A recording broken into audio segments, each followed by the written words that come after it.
Hind public news अहम खबरों के लिए देखते रहिए हिंद पब्लिक न्यूज।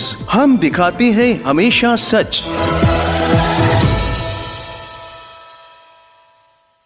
कांग्रेसी लीडर राहुल गांधी के नागपुर में रायबरेली की district development coordination and monitoring committee की एक मीटिंग के हवाले पर दिए गए बयान पर बीजेपी ने राहुल गांधी को सख्त तनकीद का निशाना बनाया है।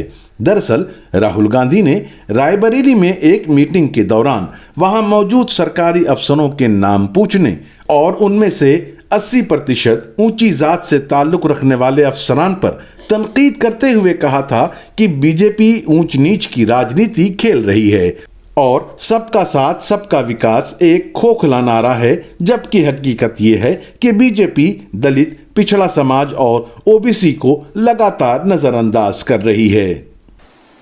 कल मैं रायबरेली में हमारी एक मीटिंग होती है, एमपीज की मीटिंग होती है, दिशा मीटिंग, उसमें गया। गलती से मैंने कह दिया भैया ये जो सब अफसर हैं अपना परिचय कर दीजिए।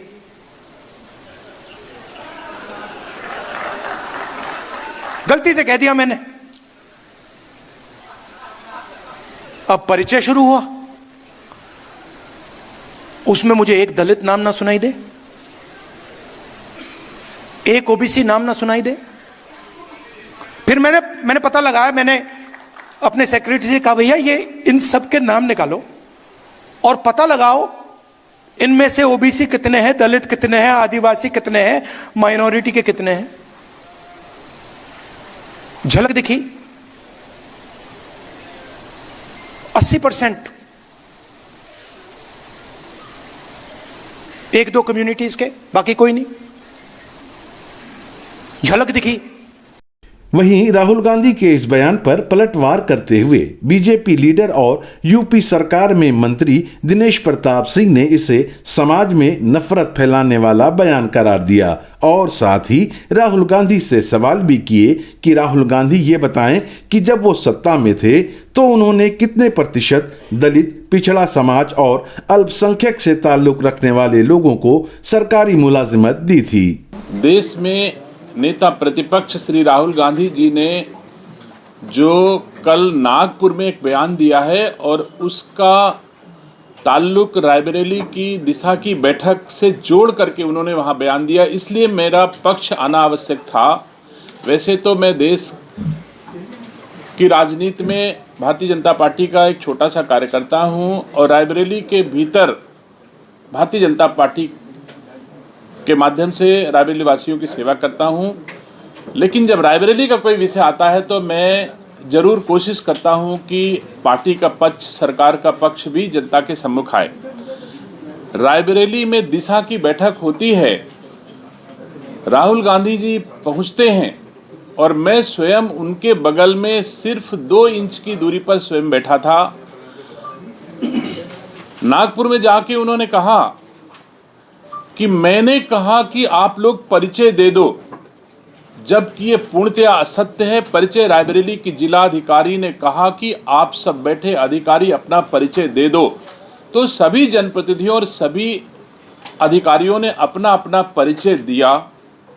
तो राहुल गांधी जी को देश के सामने ऐसी झूठ बोलने की क्या आवश्यकता थी जब उन्होंने कहा कि मैंने लोगों से परिचय पूछा। उन्होंने स्वयं किसी से परिचय नहीं पूछा। रायबरेली के जिलाधिकारी श्रीमती हर्षिता माथुर ने उपस्थित अधिकारियों से आग्रह किया कि आप अपना अपना परिचय बता दो, तो लोगों ने परिचय बताया, जिसके साथ ही उन्होंने नागपुर में अपने वक्तव्य में जो कहा कितना दुखद है, कितना हास्यास्पद था। हम हतप्रभ हैं कि जो 3 बार सांसद रह चुका हो, 4थी बार चुना गया हो, आखिर वो देशवासियों के सामने कैसे अपनी बात रख रहा है। उन्होंने नागपुर में कहा कि दिशा की बैठक में जब मैं परिचय प्राप्त कर रहा था तो उस समय वहां पर मुझे एक दलित नहीं सुनाई पड़ा, एक पिछड़ा नहीं सुनाई पड़ा। राहुल जी जांच करा लो, कोई ऐसे समाज के लोग नहीं थे जो उस बैठक में ना रहे हो, लेकिन अगर सस्ती लोकप्रियता कायम करने के लिए देश में अशांति पैदा करने के लिए आप ये भाषण देते हैं तो वो आप जाने, लेकिन देश आपको कभी माफ नहीं करेगा। उस बैठक में सभी समाज के लोग उपस्थित थे और आपने कहा कि इसमें दलितों की और पिछड़ों की उपस्थिति, आदिवासियों की उपस्थिति नहीं है। मैं कहता हूं कि उसी बैठक में आपने दिशा की बैठक के लिए सदस्यों को अपने हस्ताक्षर से नामित करना था, जिसमें कुल 9 सदस्य दिशा की बैठक के लिए नामित होने थे। 3 सदस्य भारत की सरकार के द्वारा आरक्षित पदों के लिए नामित होने थे, उनको छोड़ दिया जाए तो शेष 6 पद आपके दस्तखत से उसी बैठक में आरक्षित किए गए जिस बैठक की आप अध्यक्षता कर रहे थे। तो आपने अपनी कलम से दलितों और पिछड़ों का मनोनयन क्यों नहीं किया? उन 6 में से केवल 1 पासी और 1 यादव का आपने को नामित किया है, बाकी 4 अनारक्षित आपने स्वयं किया जिस बैठक में आप स्वयं अध्यक्षता कर रहे हो और जिसके बारे में नागपुर में बोल रहे हो। उसी बैठक में अपने दस्तखत से आपने दलितों और पिछड़ों के साथ अन्याय किया और उसके बाद आप नागपुर में बोल रहे हो कि वहां तो ना दलित दिखाई पड़े ना पिछड़े दिखाई पड़े, जबकि सभी जातियों के लोग वहां उपस्थित थे। तो राहुल गांधी जी, पहले शुरू करो। 1951 से आपने दलितों और पिछड़ों को आपने आपकी पीढ़ियों ने क्या क्या दिया है, उनके साथ कितना कितना जुल्म किया है, ये देश जरूर आपसे जानना चाहता है कि 1951 से, मैं देश की बात बिल्कुल नहीं करूंगा, वो हमारे मोदी जी जाने, राष्ट्रीय नेतृत्व तो जाने, लेकिन मैं रायबरेली में जानता हूं कि रायबरेली में आपने 1951 से अब तक रायबरेली में होने वाले लोकसभा के चुनाव में रायबरेली की मां की कोख से जन्मे किसी बेटे को आपकी कांग्रेस ने टिकट नहीं दिया।